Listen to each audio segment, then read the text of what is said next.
आजच्या सभेला उपस्थित असणारे आपल्या सगळ्यांचे सहकारी, विशेषतः पुणे महानगरपालिका सार्वत्रिक निवडणूक 2026 यामध्ये प्रभाग क्रमांक 8 आणि 9 ह्या प्रभागामध्ये उद्याच्या 5 वर्षाच्या करता पुणे महानगरपालिकेची सूत्र कोणाच्या हातामध्ये द्यायची हा निर्णय सुज्ञ माझे पुणेकर घेणार आहेत आणि त्याकरता इथं विजयी संकल्प सभा आयोजित केलेली आहे। या सभेला उपस्थित असणारे अधिकृत उमेदवार 9चे श्रीमती गायत्री मेढे कोकाटे, ब मधनं बाबूराव दत्तोबा चांदेरे, क मधनं पार्वतीताई अजय निवण, ड मधनं अमोल रतन पालवडकरजी, आबा सुतार, बालम सुतार, संतोष तोंडे, सुनील चांदेरे, साहेबराव कड, शांताराम जांभूळकर, ॲडव्होकेट शिवाजीराव जांभूळकर, ह भ प संजयजी बालवडकर, अंकुशराव बालवडकर, राहुलदादा बालवडकर, प्रकाश तात्या बालवडकर, राजेंद्र पाडाळे, अजय निमण, मनोज बालवडकर, शिवम सुतार, अर्जुन शिंदे, खंडूशेठ मांडेकर, निलेश पाडाळे, जितेंद्र कोळेकर, विशाल पवार, नंदकुमार निकाजे, हिंदकेसरी अभिजित कटके, विवेक मुन्ना खैरे, आपल्या शेजारच्या 8 प्रभागातील आमचे विनोद बाळासाहेब रणपिसे, पौर्णिमाताई बाळासाहेब रानवडे, अर्चनाताई मधुकर मुसळे, प्रकाश ज्ञानोबा ढोरे, तसंच त्या प्रभागातील उपस्थित असणारे आमचे बाळासाहेब रानवडे, दिलीपराव रानवडे, शहाजीराव रानवडे, मधुकरराव मुसळे, वीरेंद्र रानवडे, अमृता रानवडे, सुमित कलापुरे, योगेश पवार, हरुण सदा, राजेंद्र जुनवणे, संदीप गायकवाड, सर्व या दोन्ही प्रभागातील जमलेले माझे मतदार बंधू भगिनी, पत्रकार मित्र आणि माझ्या तरुण मित्रांनो, गेल्या 35 वर्षाच्या राजकीय जीवनामध्ये मी अनेक निवडणुका लढलोय।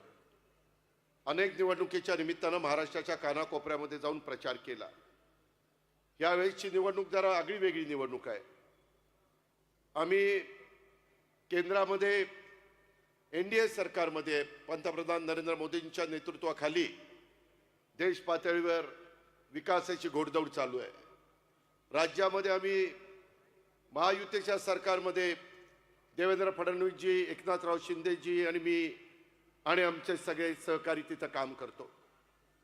आणि इथं मात्र एक वेगळं चित्र पुणे आणि पिंपरी चिंचवड परिसरामध्ये तुम्हाला पाहायला मिळतं। सुज्ञ मतदारांना कदाचित प्रश्न पडला असेल की केंद्रात हे बरोबर आहेत, राज्यात हे बरोबर आहेत, आणि मग इथं ह्यांना काय झालंय। मित्रांनो, मी आपल्याला स्पष्ट सांगतो, मागं महाविकास आघाडीचं सरकार राज्यात होतं, काँग्रेस राष्ट्रवादी सरकारमध्ये होतं, त्यामध्ये केंद्रामध्ये देखील काँग्रेसचं सरकार होतं युपीएचं, तिथं डॉक्टर मनमोहन सिंगजी होते, इकडं वेगवेगळे विलासराव देशमुख, सुशीलकुमार शिंदे, पृथ्वीराज चव्हाण, अशोकराव चव्हाण हे सगळे मान्यवर होते।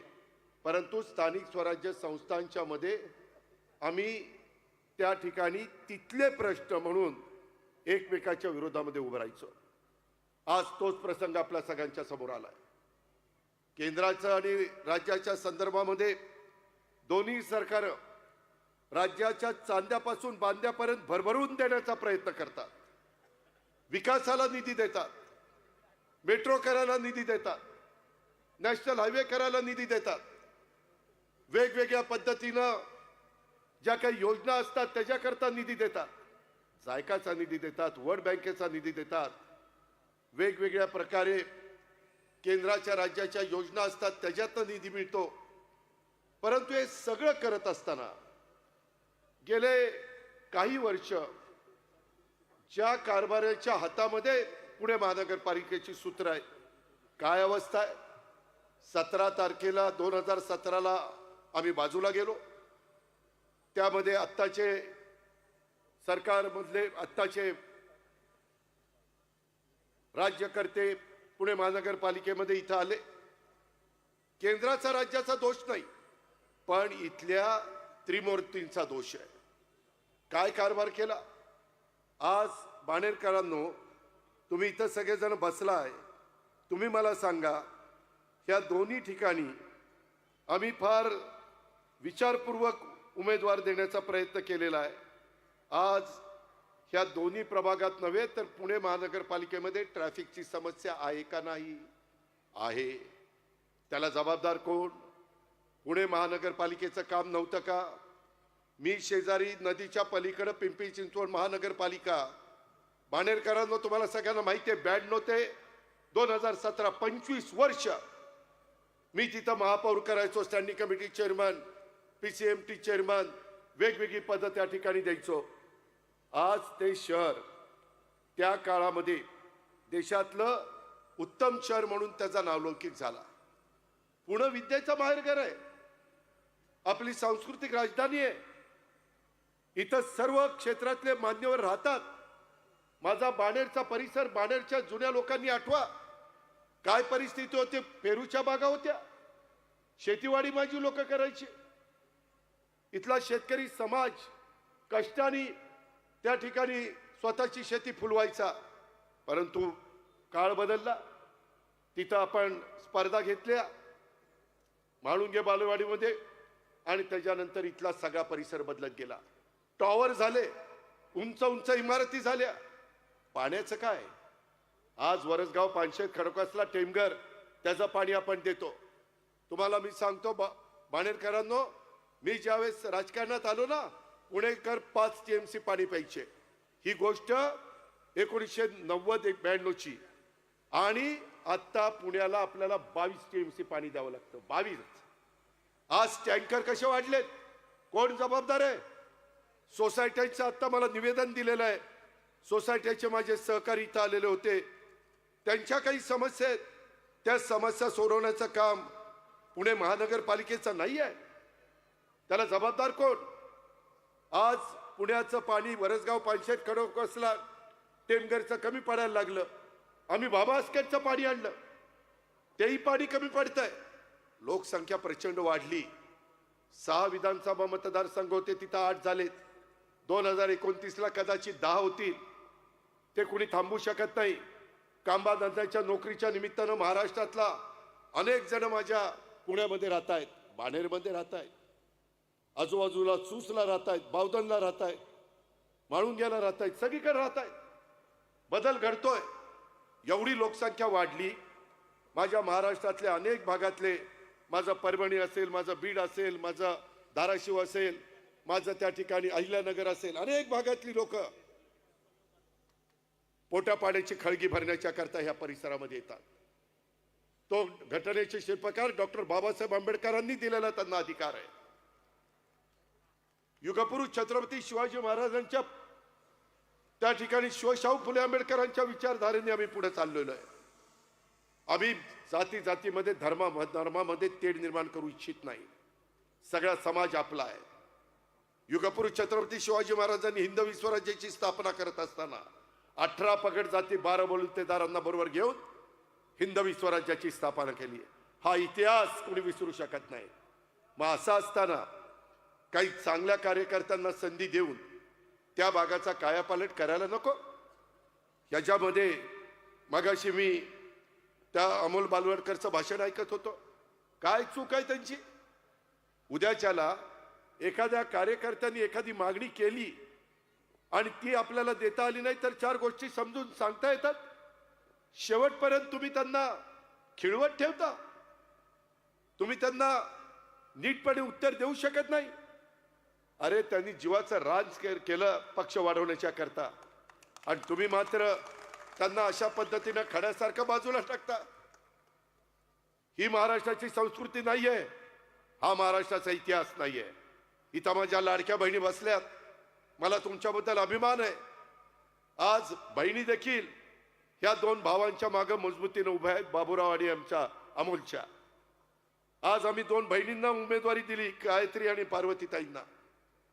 आज ते तुमचं व्यवस्थित प्रतिनिधित्व करतील. आज तुमच्या माझ्या भागातल्या ट्रॅफिकची समस्या, बाणेर रोडला ट्रॅफिकची समस्या, पुणे सातारा रोडला हायवेला ट्रॅफिकची समस्या, सर्व्हिस रोड बाणेर ते बावधन रोड, म्हाळुंगे, सूस इथे निर्माण झालेली आहे. ती समस्या आपल्याला सोडवायची आहे. बालेवाडीमध्ये हायस्ट्रीट येथे बंद इंग्रजी माध्यमिक शाळा PMC चालवणार. कुणी प्रायव्हेट संस्थेच्या घशात घालण्याचा प्रयत्न करतो का? गोरगरिबांची मुलं शिकू नये. मी देखील पिंपरी चिंचवडला कॉर्पोरेशनच्या महानगरपालिकेच्या शाळा त्या सीबीएसई स्कूल तिथे सुरू केलं. श्रीमंतांची मुलं सीबीएसईच्या स्कूलला जाऊ शकतात. अरे ज्यांच्या घरामध्ये दिवसभर काम केल्यानंतर संध्याकाळी चूल पेटते किंवा ज्यांचं उत्पन्न मर्यादित आहे, मध्यमवर्गीय आहेत, त्यांची ऐपत नाही एवढ्या मोठ्या शाळेमध्ये मुलांना टाकायची.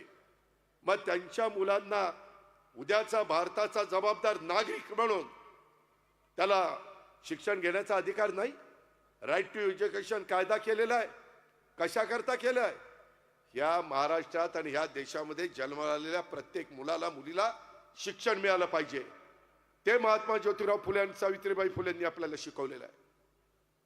पुण्यश्लोक अहिल्यादेवी होळकरांनी आपल्याला कशा पद्धतीनं समाजाचं भलं करायचं असतं, बारव बांधायचे असतात, विहिरी बांधायच्या असतात, घाट बांधायचे असतात, देवळं बांधायची असतात, तो इतिहास त्यांचा आपल्या सगळ्यांच्या समोर आहे. मौलाना आझादांनी देशाला स्वातंत्र्य कसं मिळवायचं ते शिकवलंय. शाहीर अण्णाभाऊ साठेंनी शायरीच्या माध्यमातून संयुक्त महाराष्ट्राचा लढा आणि इतर गोष्टीला चालना देण्याचं काम त्या ठिकाणी केलं. संयुक्त महाराष्ट्राचा लढा नंतर झाला, पण त्यांच्या शाहिरीनं संपूर्ण महाराष्ट्र पेटून उठला. हे अण्णाभाऊ साठे त्या ठिकाणी होते. या गोष्टीचा विचार करा.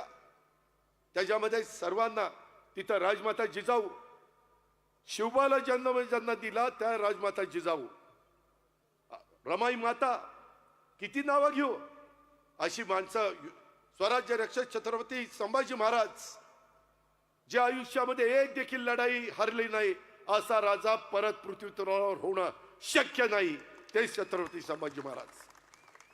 नंतर घात आपल्या घरातल्या माणसांनी केला, हे आपण इतिहासामध्ये किंवा छावा चित्रपटामध्ये बघितलेलं आहे. मित्रांनो, जरूर 21व्या शतकामध्ये आपण गेलोय.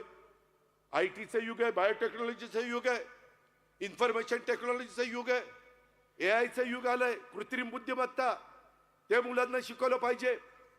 मध्ये आम्ही 270 कोटी रुपयाचा एक प्रकल्प टाटाशी चर्चा करून 220 कोटी रुपये टाटाने घातलेत, 50 कोटी रुपये आपण घातलेत.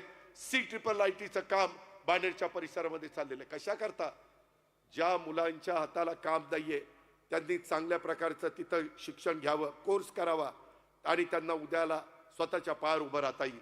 CIIT 350 कोटी रुपयाचा आम्ही मुलांचा विचार करतोय. इथं माझ्या लाडक्या बहिणी बसल्यात, त्यांना पाठीमागच्या काळामध्ये कुणी विचार केला नाही. आम्ही विचार केला. दर महिन्याला फुल ना फुलाची पाकळी देण्याचा प्रयत्न करतो. आम्ही उपकार करत नाही. ती माझी लाडकी बहीण आहे, तिला आम्ही भाऊबीज देतोय, तिला रक्षाबंधनाच्या निमित्तानं काही ना काही देण्याचा आमचा छोटासा प्रयत्न आहे. आमच्यावर आरोप झाले हे बंद करतील. अरे आम्ही बंद करणारी माणसं नाही आहेत, आम्ही लोकांना दिशा देणारी माणसं आहेत. आणि म्हणून बाणेरकरांनो, तुम्ही विचार करा. मी उद्याच्याला ह्या सर्वांचं नेतृत्व करणार आहे. मी कामाचा माणूस आहे, मी बिनकामाचा माणूस आहे, मी शब्दाचा पक्का आहे. मी थोडासा कडक असेल पण विकास कामाकरता कडक आहे. तुम्ही बघा पिंपरी चिंचवड मधले रस्ते, फ्लायओव्हर, बाकीची कामं कुणालाही जाऊन विचारा कुणाच्या काळामध्ये झाली का. मधल्या 9 वर्षामध्ये इथं जी कामं रेंगाळली, किती दिवस मेट्रोची कामं चालली, ट्रॅफिकच्या समस्या सोडवायला नको. नदी सुधार कार्यक्रम का गतीनं होत नाही? का आपल्याला अधिकचं पाणी मिळत नाही? मी प्रयत्न करतोय मुळशीचं पाणी आणायचा. तुम्ही म्हणाल दादा तुम्ही पालकमंत्री आहे.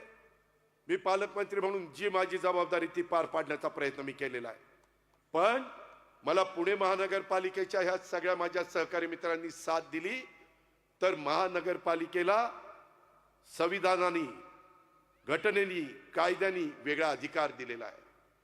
त्याच्या संदर्भात कुठं आरक्षण टाकायची, कुठं स्मशानभूमी, कुठं दफनभूमी, कुठं त्या ठिकाणी वेगवेगळी उद्यानं, कुठं क्रीडांगणं, कुठं त्या ठिकाणी वेगवेगळी समाज मंदिरं, कुठं त्या बाबतीमध्ये कचऱ्याची विल्हेवाट लावण्याच्या करता आधुनिक पद्धतीच्या तंत्रज्ञानाचा वापर, ह्या गोष्टी बघायला नको? हे कुणाचं काम आहे? केंद्राने भरभरून दिलं, राज्यांनी भरभरून दिलंय, ते कुठं कमी पडले नाही. पण इथली लोक कमी पडली. इथं ज्यांच्यावर जबाबदारी होती ते कारभारी लोक कमी पडली. म्हणून उद्याच्या 15 तारखेला कारभारी बदलायचा. तुम्ही मला कारभारी पद द्या. नाही पुण्याचा चेहरा मोहरा बदलला तर नावाचा अजित पवार सांगणार नाही. मी आपल्याला अतिशय स्पष्टपणे सांगतो, माझी प्रशासनावर पकड आहे. मला सकाळी 6ला मी कामाला लागतो. 4 दिवस नाही, रोज मला सवय लागलेली आहे. सकाळी 6 पासून रात्री उशिरापर्यंत मी काम करतो. मला वाटतं पुणे तुमचं माझं आहे. बाहेरचे लोक येतील, भाषण करून जातील. अरे जे बरं वाईट व्हायचंय ते तुमचं माझं पुण्यामध्ये होणार आहे. बाहेरचे लोक येणार नाही. आपली माणसं ओळखा, आपली माणसं पहा. आणि ह्या पद्धतीनं मागच्या काळामध्ये बाबूरावांनी, अमोलजींनी ह्या भागामध्ये चांगल्या प्रकारची कामं करून दाखवली. आता अमोलनी मला फिल्म दाखवली, त्याच्यामध्ये हॉस्पिटल. अरे गोरगरिबांची मुलांना, मुलींना, त्यांच्या आया माय माऊलींना, त्यांच्या बाप दाद्यांना मोठ्या हॉस्पिटलमध्ये जाण्याची त्यांची ऐपत नाही, परंतु त्यांना त्यांचं आरोग्य चांगलं ठेवण्याचा अधिकार नाही. या हॉस्पिटलला कुलप लावून ठेवता. ही तुमच्या कामाची पद्धत. तिथं उलट गोरगरिबांना जर सुविधा दिली, पुण्यामध्ये डॉक्टर मिळतात, पुण्यामध्ये नर्सेस मिळतात, पॅरामेडिकल स्टाफ मिळतो. आज पुणेकरांनो, बाणेरकरांनो, ह्या सगळ्या प्रभागातल्या माझ्या सहकाऱ्यांनो, तुम्हाला माहिती आहे आपल्या पुण्या शहराची स्वच्छता करण्याच्या करता 12,350 लोक काम करतात. किती? 12,350. सकाळी उठल्यानंतर 6 वाजता कोण झाडलोट करताना दिसतंय? कुठे गेले 12,350 लोक? कॉन्ट्रॅक्टर आणि आपल्या महानगरपालिकेमध्ये काम करणारी लिस्ट एवढी आहे. कुठं जातो पैसा? कोण लक्ष देणार? महानगरपालिकेचं काम नाहीये. 15 गाड्या ऑटोमॅटिक रस्ता साफ करणारे आपल्याकडे काय करतात गाड्या? जवळपास 111 छोटे मशीन ते सिरम इन्स्टिट्यूट आहे त्यांच्या आदर पुनावालांनी दिले. ते असं सक करतंय, कचरा सक करतंय. कुठे गेली 111? कचरा कसा दिसतोय? वेगवेगळ्या भागामध्ये कुठं कचरा दिसतोय? का कचरा उचलला जात नाही? इंदोर शहर मात्र देशामध्ये पहिलं येतं आणि आमचं पुणे शहर पहिलं येत नाही. पुणेकरांनो, बाणेरकरांनो, किती लोकांना माहिती आहे जगामध्ये प्रदूषणाच्या बाबतीमध्ये पुण्याचा 4था क्रमांक आहे. ही परिस्थिती आहे, ही अवस्था आहे आपली. त्याच्याकरता ग्रीनरी केली पाहिजे, झाडं लावली पाहिजे. त्याकरता प्रयत्न महानगरपालिकेने करायला नको. महानगरपालिकेला इथं बसणारा सगळा समाज टॅक्स भरतो. तो टॅक्स काही मुठभट लोकांची घरदार बांधण्याच्या करता. टेंडर कशी होतात? ठराविक लोकांना टेंडर कशी मिळतात? ठराविकच कॉन्ट्रॅक्टर कसे तिथं बसतात? ह्याला कोण जाब विचारणार आहे? मित्रांनो, 25 वर्ष पिंपरी चिंचवडमध्ये ह्या सगळ्या गोष्टी मी बारकाईने केल्यात. आज तुम्ही जाऊन बघा, सकाळी 6 वाजता माझी बारामती साफसफाई तिथे होते. 8 वाजता सगळं शहर चकाचक दिसतं. तसं का पुण्यामध्ये होऊ शकत नाही? राजकीय इच्छाशक्ती कमी पडतीये. इथलं पुण्याचं नेतृत्व कमी पडत आहे.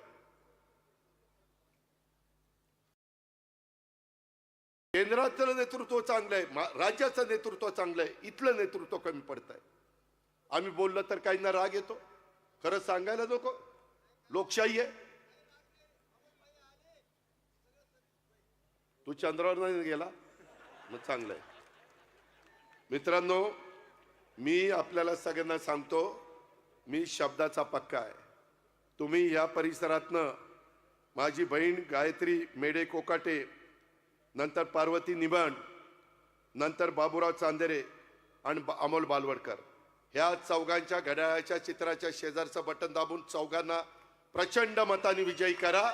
माझी तुम्हाला विनंती आहे, जेवढी बालवडकरला मतं मिळतील अमोलला, तेवढीच बाबूरावला मिळाली पाहिजे. जेवढी बाबूरावला मिळतील तेवढीच पार्वतीला मिळाली पाहिजे. आणि जेवढी पार्वतीला मिळतील तेवढीच माझी गायत्री बहीण तिला मिळाली पाहिजे. Panel to panel. अजिबात हा माझा जवळचा तो लांबचा. मित्रांनो, तुम्ही मला जबाबदार धरा. मी इथलं प्रदूषण कमी करण्याच्या करता, ट्रॅफिकची समस्या सोडवण्याच्या करता, इथल्या मेट्रोला गती देण्याच्या करता, इथं चाललेली फ्लायओव्हरची कामं, सबवेची कामं, अनेक कामं आपल्याला करावी लागणार आहेत. ही कामं आपल्याला पूर्ण करायची. आता आम्ही मुंबईवरून अटल सेतू झाला की अटल सेतूवरून एक रस्ता काढतोय, तो डायरेक्ट आपण त्या ठिकाणी भोरच्या परिसरामध्ये आणतोय, जेणेकरून बाहेरच्या बाहेर ट्रॅफिक जावं. आम्ही आता रिंग रोड करतोय, तो रिंग रोड PMRDच्या माध्यमातून ते काम आपण मंजूर केलेलं आहे. तो रिंग रोड झाल्यानंतर ट्रॅफिकची समस्या, ज्यांना पुण्यामध्ये येण्याची गरज नाही, मुंबईवरून निघाल्यावर बाहेरच्या बाहेर ते सातारला जातील, बाहेरच्या बाहेर ते कोल्हापूरला जातील, बाहेरच्या बाहेर ते सांगलीला जातील किंवा बेंगलोरला जातील किंवा बेळगावला जातील, इकडून दोन आल्यानंतर बाहेरच्या बाहेर नाशिक रोडला जातील किंवा अहिल्यानगर रोडला जातील, नगर रोडला किंवा सोलापूर रोडला. अशा पद्धतीनं आपण करतोय. हे केलं पाहिजे. जे आमच्या हातात आहे ते आम्ही करतोय. महानगरपालिका आमच्या हातात नाही, त्यामुळं तिथं आम्हाला करता येत नाही. म्हणून ह्या 4 बहादरांना आणि तसंच आमच्या विनोद रणपिसे, पौर्णिमा रानवडे, आमची अर्चना मुसळे आणि प्रकाश ढोरे, ह्याही 4 माझ्या सहकारी मित्रांना, तेही इथं आलेले आहेत, त्यांच्याही घड्याळाच्या चित्राच्या शेजारचं बटन दाबून आपण निवडून द्या. मित्रांनो, शेवटी कारभारी मजबूत असावा लागतो. उद्याच्याला हे तिथं निवडून गेल्यानंतर केंद्राचा पैसा आणणं, राज्याचा पैसा आणणं, आज जायकाचा पैसा आणणं, वर्ल्ड बँकेचा पैसा आणणं, एकट्या तुमच्या माझ्या पुण्याच्या करातनं पुण्याचा कायापालट होऊ शकत नाही. गेल्या 5 वर्षामध्ये मी त्याच्यामध्ये माहिती घेतली. मित्रांनो, माझ्याकडे ती माहिती आहे. त्यामध्ये तुम्ही तर आश्चर्यचकित व्हाल की या सगळ्या संदर्भामध्ये काम करत असताना जवळपास पुण्यामध्ये 4-5 वर्षामध्ये साधारण जो काही निधी दिला गेला, तो निधी हा मोठ्या प्रमाणावर त्या ठिकाणी दिला गेला, परंतु त्या निधीचा तशा पद्धतीनं उपयोग झाला नाही. जवळपास मी आपल्याला सगळ्यांना सांगेन, यामध्ये आपण साधारण पुणेकरांना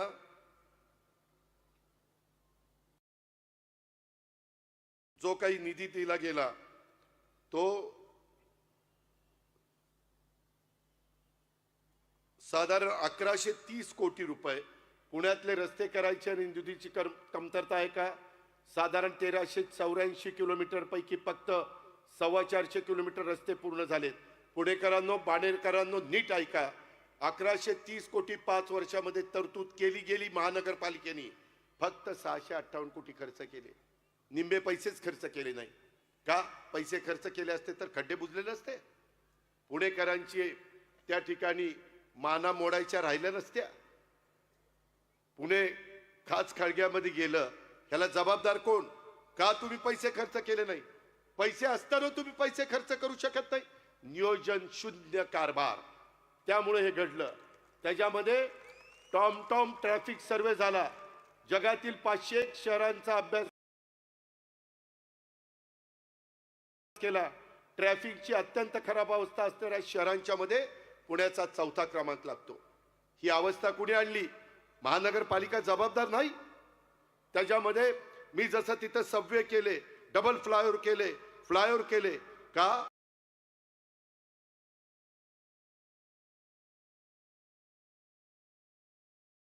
तर पिंपरी चिंचवड महानगरपालिका 25 वर्ष माझ्या ताब्यामध्ये होती.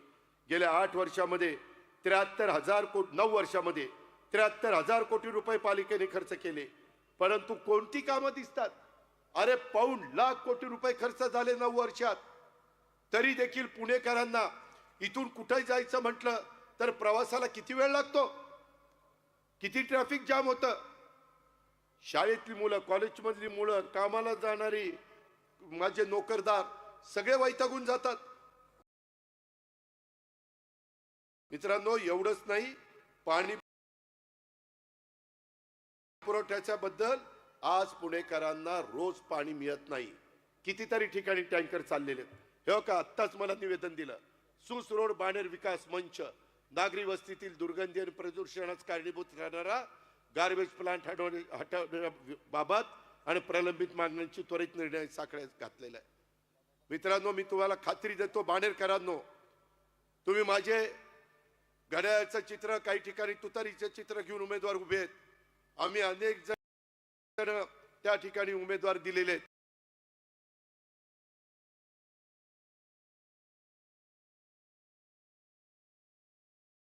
त्यांना तुम्ही निवडून द्या. मी ह्या कचऱ्याच्या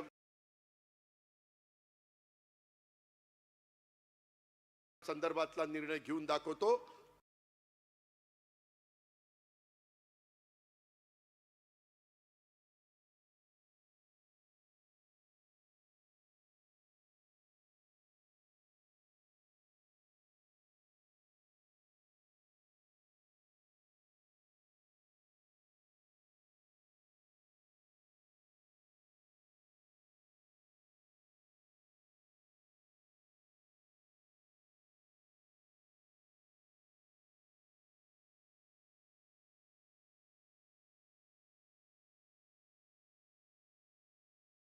वाजता दादा आम्हाला ऑक्सिजन पाठवून द्या.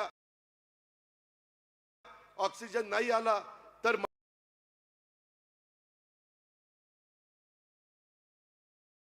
माणसांना काय द्यायचं आम्हाला कळणार नाही. त्यावेळेस जनतेला कळलं की ऑक्सिजन देखील अशा पद्धतीनं माणसं आजारी पडल्यावर माणसांना द्यावा लागतो. त्यावेळेस सगळ्या गोष्टी आम्ही केल्या. जबाबदारी पडल्यानंतर आम्ही कुठं कमी पडत नाही हे मला लाडक्या बहिणींना सांगायचं आहे. भावनिक होऊ नका, माझी तुम्हाला विनंती आहे. जो अपमान अमोलचा केलाय त्या अपमानाचा बदला उद्याच्या 15 तारखेला आपल्याला घ्यायचा आहे. शेवटी जनता जनार्दन सर्वस्व आहे. अरे आम्ही हाडामासासारखी माणसं आहे. ती सत्ता महानगरपालिकेच्या निमित्तानं पुण्यातल्या काही मुठभर लोकांच्या डोक्यामध्ये गेलेली आहे. ती आपल्याला बाहेर काढायची आहे. त्याकरता आपल्याला बदल करायचा आहे. त्याकरता केंद्राची मदत, राज्याची मदत आपल्याला घ्यायची आहे. त्याही वेळेस इथं राष्ट्रवादीची सत्ता होती. मी अनेकांना महापौर केलं. पिंपरी चिंचवडला होती. केंद्रात काँग्रेसचे पंतप्रधान होते, राज्यामध्ये काँग्रेसचे पंतप्रधान होते. परंतु विकास कामाला तर सगळे मदत करतात.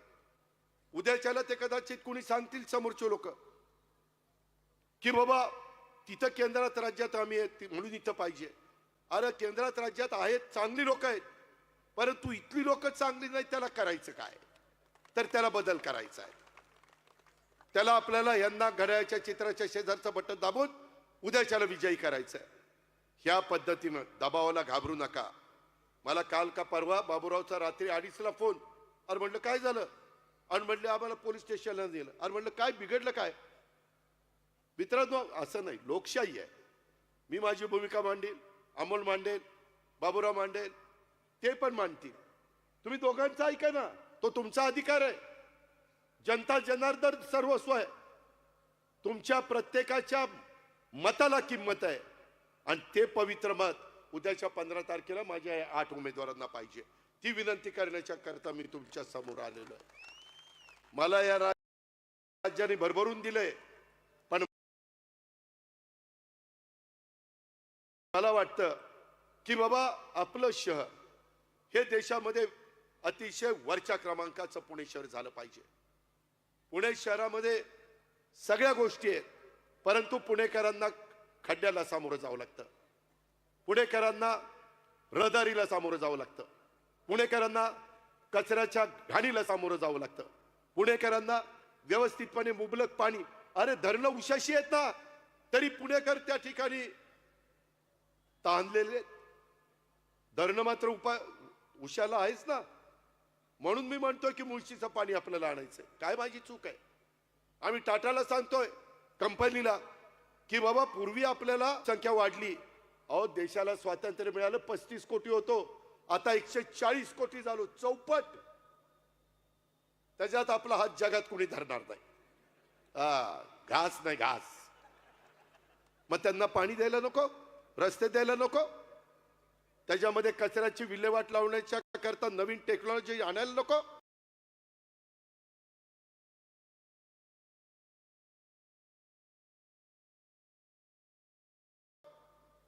या गोष्टी आपल्याला या निमित्तानं करायच्या. आणि म्हणून माझी आपल्याला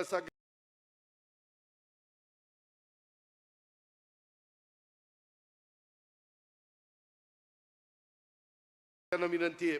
अनेक गोष्टीच्या संदर्भात इथं जे काही मगाशी अमोलनी सांगितलं, बाबूरावनी सांगितलं, किंवा 40,000 स्क्वेअर फुटाचं पालिकेचं हॉस्पिटल पॅन कार्ड क्लब जवळ अर्धवट अवस्थेत उभे आहे, त्यांना फिनिशिंग करून आपल्याला सर्वांनी रस्ता आपल्याला रुंद केला पाहिजे. खडकी पोलीस स्टेशनला रेल्वेच्या अंडरपासच्या ठिकाणी उड्डाण पूल अत्यंत महत्वाचा किंवा अंडरपास त्या ठिकाणी केला पाहिजे. अशा तिथंही समस्या आहेत. खरं तर त्या समस्या सोडवण्याच्या करता बाणेरकरांनो, माझ्या औंधकरांनो, बोपडीकरांनो, मी आपल्याला आव्हान करतो पुणेकरांनो, मी दर आठवड्यातनं एक दिवस ह्या कामाच्या करता पुण्यामध्ये देईन आणि ही कामं मार्गी लावीन. कामाचा पाठपुरावा केल्याशिवाय कामं मार्गी लागत नाही. अजित पवारनी इथं किती घसाकोरडा केला आणि कामाचा पाठपुरावा केला नाही तर काही होणार नाही. परंतु अजित पवार कामाचा माणूस आहे, तो काम करणार आहे, तो दिलेला शब्द पाळणार आहे.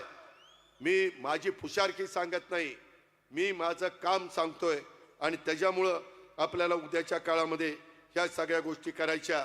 मी यांना कुणालाच वाऱ्यावर सोडणार नाही. रात्री 12ला असू नाही तर 2ला असू, कुठलाही बाका प्रसंग त्या ठिकाणी निर्माण झाला तर हा अजित पवार यांच्या पाठीशी उभा राहील. अमोल असेल किंवा बाबूराव असेल किंवा कुणी माझे सहकारी असतील. मी अशा पद्धतीचा माणूस नाही आहे. मी जीवाला जीव देणारा कार्यकर्ता आहे. हे आपण सगळ्यांनी ह्या निमित्तानं लक्षामध्ये घ्या. आणि अशा पद्धतीनं आपल्याला अनेक प्रश्न त्या ठिकाणी सोडवायचे.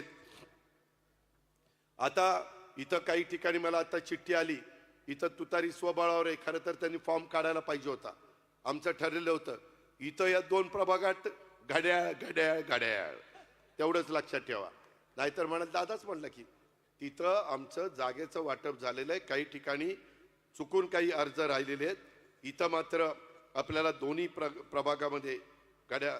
दुसरा एक महत्वाचा पुणेकरांनो, बाणेरकरांनो प्रश्न मी तुम्हाला सांगतो की पुण्यामधनं आता 980 MLD सांडपाणी निघतं. आपलं ड्रेनेजचं घाण पाणी. फक्त 477 MLD सांडपाणी शुद्ध करलं जातं आणि त्याच्यामध्ये बाकीचं सगळं पाणी तसंच नदीला जातंय. आपली पवना नदी असेल तिकडं पिंपरी चिंचवडची, आपली इकडं मुळा असेल, मुठा असेल, इंद्रायणी असेल, ही अवस्था आहे आपली. ही आपली अवस्था आहे. हे करायला नको. जर पुणेकरांना चांगलं धरणातलं पाणी प्यायला मिळतं तर खाली माणसं राहत नाही, काही जनावरं राहतात. जनावरांनाही चांगलं पाणी लागतं. पार ते पाणी उजनीला जातं. सगळं